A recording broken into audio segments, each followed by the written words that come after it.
לדובר הבא אני מבקש לכם לפתוח בבקשה לא רק את האוזניים אלא גם את הלב. הדובר האחרון הוא איש יקר שעושה הרבה טוב בעולם. הוא פסיכולוג קליני וראש מרכז החקר האובדנות והכאב הנפשי במרכז האקדמי רופין.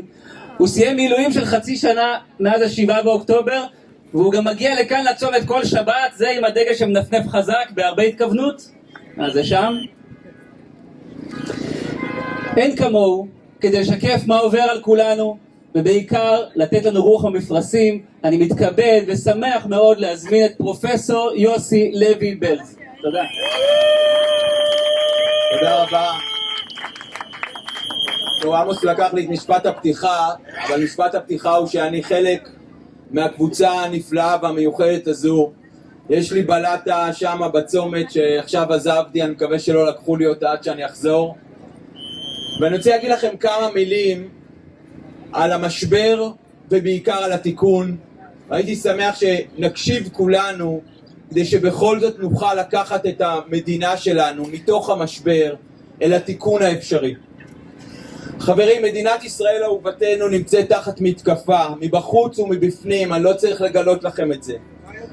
מול המתקפה מבחוץ יש לנו צבא איתן.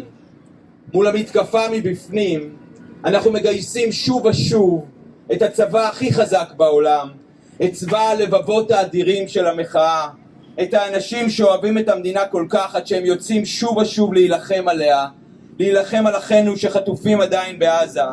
ואת הצבא הזה, בדיוק כמו את צה"ל, לא יהיה ניתן לנצח. את צבא הלבבות הזה אי אפשר לשקר. אנחנו רואים את הניסיון שלכם שם בממשלה לפילוג.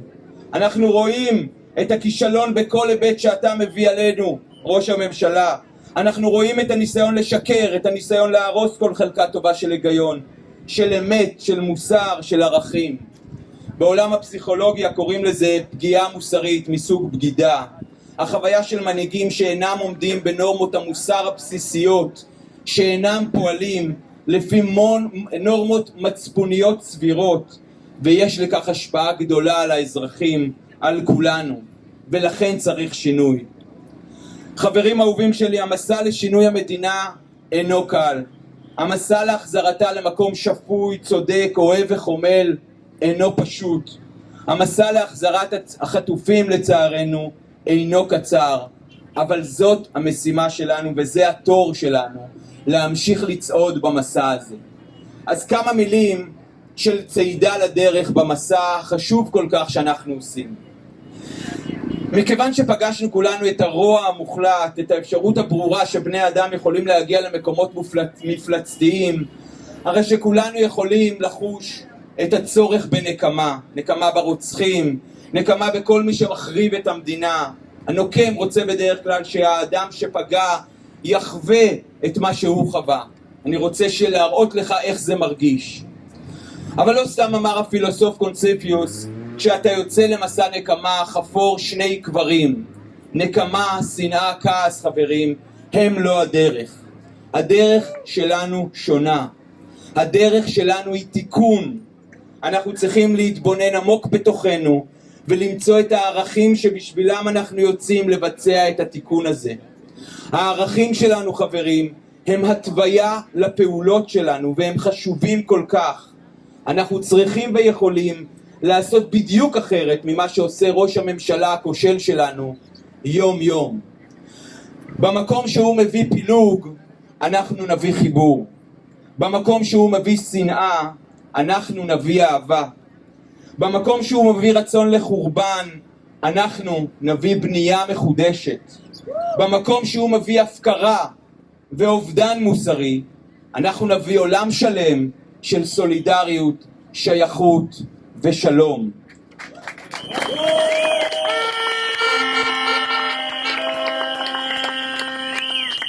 אני מבקש מכם, חברים יקרים ואהובים שלי, שנעשה כל בוקר שני דברים מרכזיים. שני דברים אני מבקש מכם כל בוקר, והם קשורים לשייכות ולתיקון. ראשית, חשוב שנזכיר לעצמנו שוב ושוב שאנחנו לא צועדים במסע הזה לבד. שיש מאות אלפי לבבות פועמים שלא מוכנים לוותר כמונו על החזרת החטופים, על מדינה שפויה וראויה יותר. תעצרו רגע ותסתכלו שנייה מסביב. יש כאן את הלוחמים האמיצים ביותר, ואת הלוחמים האלה לא ניתן להכריע.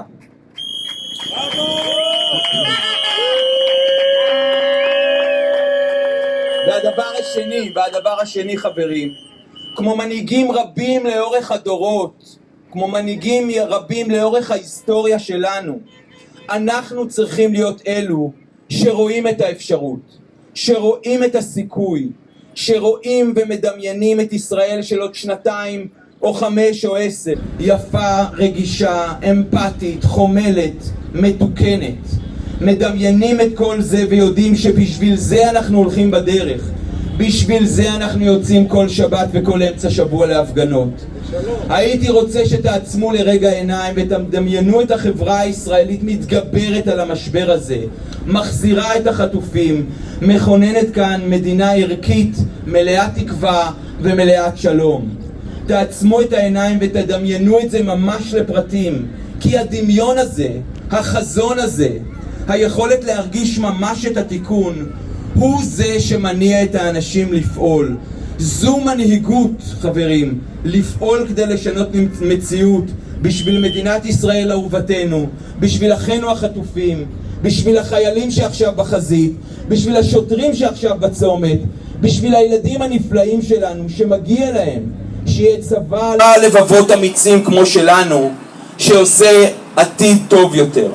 חשוב כל כך שנחשוב ונחווה לא רק את מה שאנחנו רוצים להפסיק, אלא גם את מה שאנחנו רוצים לייצר. לא רק מאיפה אנחנו רוצים לברוח, אלא גם לאן אנחנו רוצים להגיע. זה כואב כל כך לחשוב כל יום על האחים שחטופים בעזה. זה כואב כל כך לראות את ההפקרה, הבגידה בערכים והשחיתות הנוראה. אבל אנחנו יכולים לכל אלו, כי אנחנו ביחד. ואנחנו יכולים ממש לדמיין, לראות בעיני רוחנו את התיקון, ומהדמיון הזה גם לפעול להתגשמותו. לעולם אל תמעיטו בכוח העצום של צבא הלבבות שלנו, של האהבה הגדולה שלנו למדינת ישראל, של המוכנות שלנו לעשות הכל כדי להחזיר את האחים החטופים שלנו מעזה. אנחנו כאן, כל אחד מאיתנו שמשתמש במצפן הערכים שלנו הוא מנהיג. כל אחד מכם שמשתמש במצפן הערכים שלו הוא מנהיג של התיקון הזה. כל אחד מאיתנו הוא מנהיג שיכול לקום כל בוקר ולומר I have a dream, שיכול לומר יש לי בראש את התיקון האפשרי.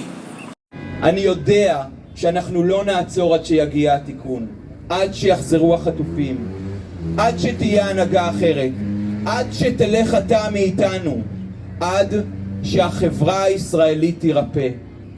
האפשרות לשינוי תמונה ביכולת לראות את הפוטנציאל, לדמיין אותו, לנוע לכיוונו, גם כשזה קשה ומייאש, גם כשזה נראה רחוק.